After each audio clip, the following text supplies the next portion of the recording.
અમારે તો એક ભાઈ કહેતા હતા ને કે હરિરસ મીઠો થોડો હોય. ના ના, ઓલા બેન કાયમ એના ઘરવાળાને કે તમે ખેતરેથી આવીને કે આવતા જ નથી કે સત્સંગમાં આલો. હા, હવે હાનના સમયે સત્સંગ હોય 6 વાગ્યા તો એ ખેતરથી આવે, થાકી ગયો હોય, એક દી તો ધરા લઈ આવ્યા કે અરે હરિરસ બહુ મીઠો છે, હરિરસ બહુ મીઠો છે.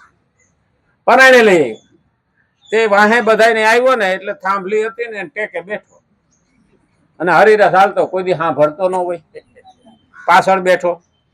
બેઠા બેઠા ઊંઘ આવી ગઈ, મોઢું ખુલ્લું રહી ગયું એટલે કૂતરો આવ્યું તો એનું કામ કરી ગયું. હવે ઘૂંટડો ભર્યો ને અને ઘરવાળીને ઘેરે આવીને કે તું તો મીઠો મીઠો કરતી હતી કે ખારો હું એવો છે.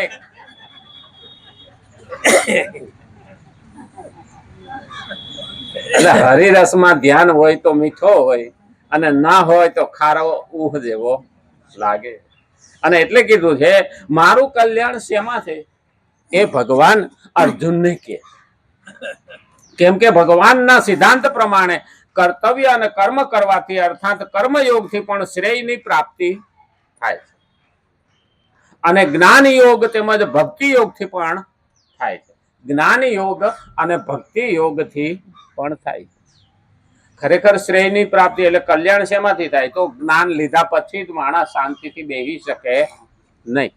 કારણ કે જ્ઞાન આવ્યા પછી એને ખબર પડે કે સત્કર્મ કરવું જોઈએ અને જ્ઞાન આવ્યા પછી ખબર પડે કે ભક્તિ કરવી પડે અને ભક્તિ કર્યા વિના મેળ બેસતો નથી. 13મો અધ્યાય આવશે ને એટલે તો ભગવાને બહુ જ કીધું છે ભગવદ્ ગીતામાં 13મા અધ્યાયની અંદર તો ભક્તિ કર ભક્તિ કર, આપણો કાન પકડીને કીધું છે કે બેટા આના વિના તારો ઉદ્ધાર નથી.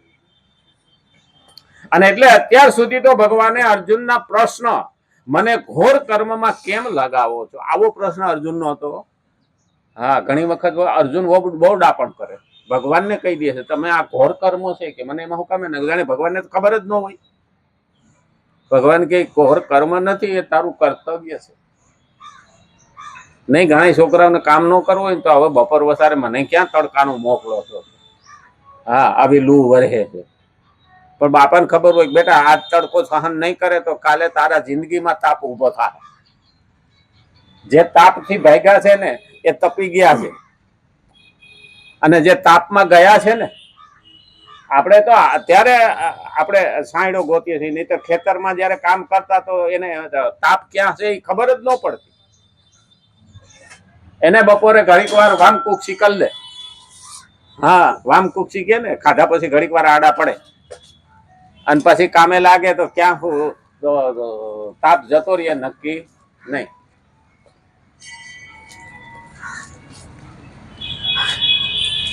અત્યાર સુધી તો ભગવાને અર્જુનના પ્રશ્ન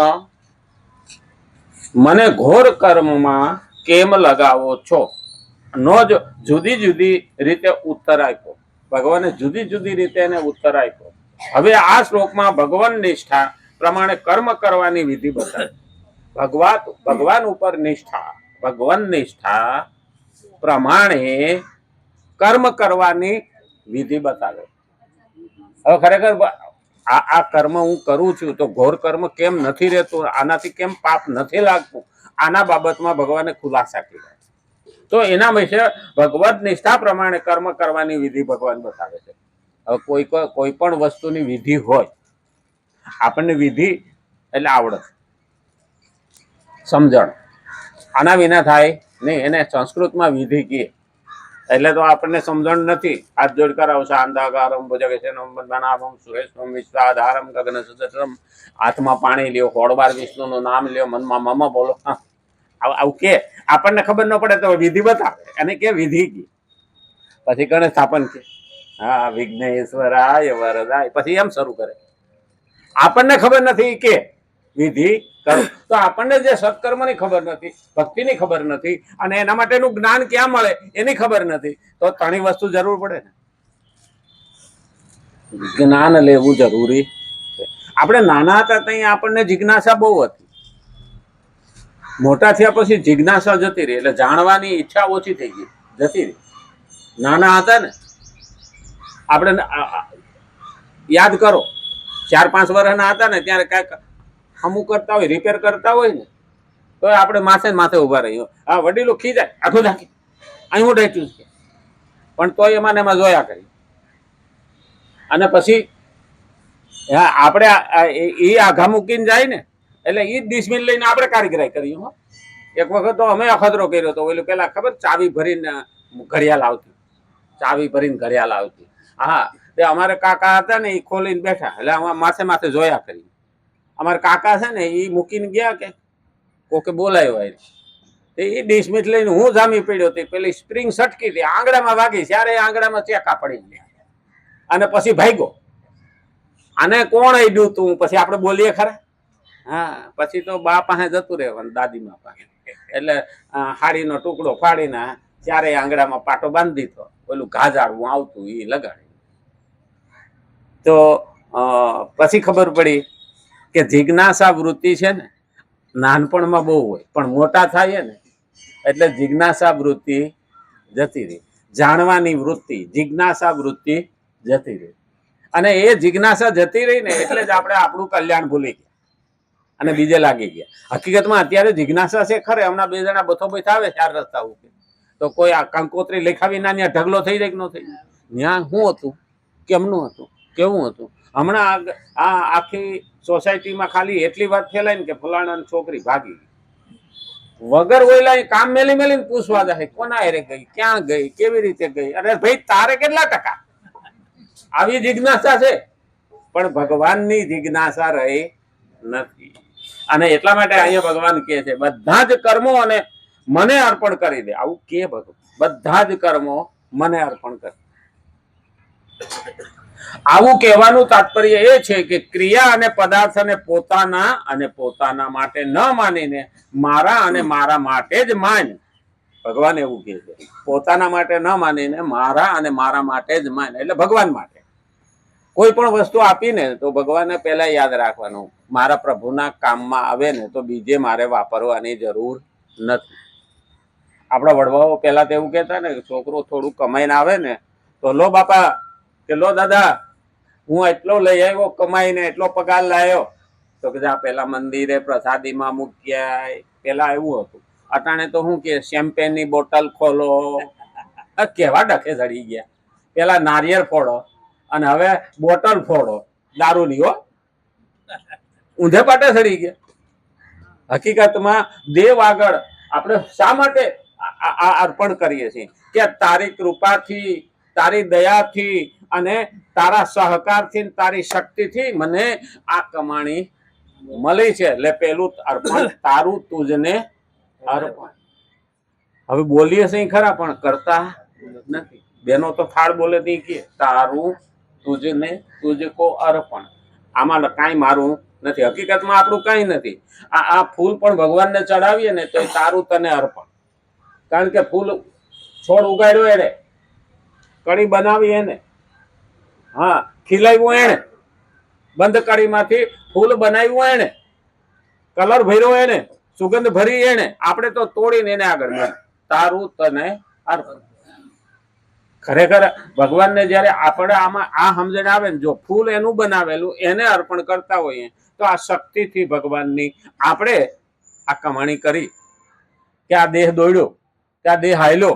ખરેખર તો આ દેહ હાલે છે ને એને હાંકવા વાળો કોઈ છે, પણ જો નિષ્ઠાથી હાંકીએ ને, આ બધાના આશીર્વાદથી હું 15 દાડામાં બેઠો થઈ ગયો હતો. એવી બીમારી હતી, ડોક્ટર કીધું હતું 2-3 મહિના લાગશે. એને બદલે 15 દાડામાં ઊભો થઈ ગયો. દવા કરવાની, હો, દવા બંધ નહીં કરવાની. ભગવાન મને ઊભો કરી દે એમ નહીં, દવા કરવાની. અર્જુનને અહીં કીધું તું તારે લડવાનું, વાહે મદદ કરવા વાળો હું છું. નહીતર આપણે બધા કેવા છે, ભગવાન તું કઈ, હું કઈ કરવાનો નથી. બસ વાંધો ન્યા. જો ભગવાન જ કરવાના હોત તો અર્જુનને 18 અધ્યાય કીધા જ ના હોત. જો ભગવાન જ સુદર્શન મૂકીને મહાભારતનું યુદ્ધ પૂરું કરવાના હોત તો અર્જુનને કેદ કરા કે લે ભાઈ તું કઈ ના. ભગવાન એમ કે છે તું કર, તારે જ કરવાનું છે અને હું કઈ કરવાનો નથી, તને મદદ કરી. બસ આટલું જો ધ્યાનમાં આવે ને તો આપણે સંસારમાં ક્યારેય દુઃખી ના થઈએ. અને એટલે કીધું છે આવું કહેવાતું તાત્પર્ય એ છે કે ક્રિયા અને પદાર્થને પોતાના માટે ન માનીને મારા અને મારા માટે જ માન. કારણ કે ભગવાન સમગ્ર છે અને બધા જ કર્મો અને પદાર્થો અધિભૂત સમગ્ર ભગવાનના જ અંતર્ગતમાં છે. 7મા અધ્યાયમાં જ્ઞાન વિજ્ઞાન યોગમાં 29 અને 30મો શ્લોક કે 7મો અધ્યાય જ્ઞાન વિજ્ઞાન યોગમાં ભગવાન આવું કે છે. તે સમગ્ર ભગવાન માટે જ અહીં મય પદ આવ્યું છે. આ ભગવાન માટે જ છે, મારા માટે કશું જ નહીં. ખરેખર તો આપણા માટે જ હોય, પણ મારા માટે કશું જ નહીં. હકીકતમાં મારા માટે બોલવાનું આવતું જ નથી. એ પાછું બેનો પાસે શીખવાનું હો. રસોઈ ઘરમાં કરે ને એ કોઈ દી કીધું મારા હાટું રાંધું નહીં. છોકરા ને બાપો એમાં એ આવી ગઈ કે ન આવી? બસ આ જ મહત્વનું છે. આ સંસાર માટે હું કરું તો સંસારમાં આપણે આવી ગયા કે ન આવી ગયા? બસ આટલું જ જો ધ્યાન રાખીએ ને તો આપણામાં અહંકાર આવે નહીં. અને એટલે જ કીધું છે, હા ઘણા અટાણી કહે છે અમુક અમુક બાધે અહીંયા તમારા ઘરમાં આ ડાયડા કરી કરીને મરી ગયા, હા હારો હાડલો ન ભાઈરો, આવા મેણા હાલતા હોય. પણ એને તારું ઘર માયનું નથી તો કે ને, પોતાનું ઘર જો માયનું હોય તો એ ધણીને આ શબ્દ કેવો પડે? ના કેવો. મારા ઘરમાં મારે જેટલી તેવડ હતી એ પ્રમાણે હું રહી, આ મહત્વ. પણ એ મારું માને નહીં અને બાપા કે છે બાપાનું ઘર એનું નથી, અહીંયા તું તારું માનતી નથી, તો ક્યાં નહીં રહી? ધોબીન કુતરા જેવી થઈ જાય. કારણ કે માવતર તો કે અમે તને પહેરાવી દીધી, પારકું ધનસો, અમે તને રાખી ના હોય. પેલા આવું કેતા હો, અટાણી તો માં જ ફોન કરીને કેજો કઈ કે તો હું કેવી બેઠી.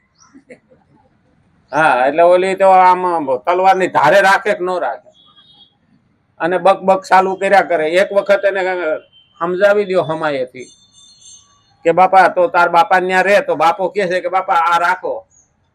હા આ વાવાઝોડા ને હાંસવો છો એટલે તો, હા એટલે તો તમારે ધ્યાન રાખવાનું. એલા એક ભાઈ ના 2 છોકરા હતા ને, વાવાઝોડું આવ્યું, કાચું મકાન હતું ને, એટલે ઓલા ભાઈ ને પાકા મકાન વાળા ને મૂકી આવ્યો. 2 છોકરાને હાંસવું જોઈએ. આજનો દાડો કે વાવાઝોડું હાલે ત્યાં સુધી, પછી હું લઈ જઈશ. 2 કલાક પછી ઓલા ભાઈ 2 છોકરા લઈને હોપવા ગયા. વાવાઝોડું મારને મેલ મોકલ કે આ તાર છોકરાને રાખ. હવે વાવાઝોડાથી ભાઈ રહી છે કે નહીં હોય? અને હાંસવા ગયા. અમુક તો વાંદરા હાંસવા હારા, પણ વાંદરા એનાથી ભાગી જાય. બોલો કંટાળીને આવા હોય. અને એટલે કીધું તે સમગ્ર ભગવાન માટે જ અહીં મય પદ આવ્યું છે. આ શ્લોકમાં મયી સર્વાણી કર્માણી સંન્યસ્ય, આ પદમાં ભક્તિ યોગની, અધ્યાત્મ ચેતસા પદમાં જ્ઞાન યોગની, અને નિર્મોહ ભૂત્વા યુધસ્વ વિગત જ્વર, આ પદમાં કર્મયોગની વાત આવેલી છે. ત્રણેય કીધું છે, જ્ઞાન, કર્મ ને ભક્તિ. તો આગળ શું કહે છે? પૂર્વ શ્લોકમાં પોતાનો મત એટલે સિદ્ધાંત બતાવીને હવે ભગવાન આગળના 2 શ્લોકમાં પોતાના મતની પુષ્ટિ કરે છે. હવે આપણે કહીએ ને મારો મત કોઈ લેતું નથી, પણ આપણને મત આપતા આવડે ખરું? જો મત આપતા આવડતું હોત ને તો 60 વર્ષ પીઢારા રાજ નો કરે. મત, મારો મત, મત આ મહત્વનું છે. આપણે એને વોટ કહીએ.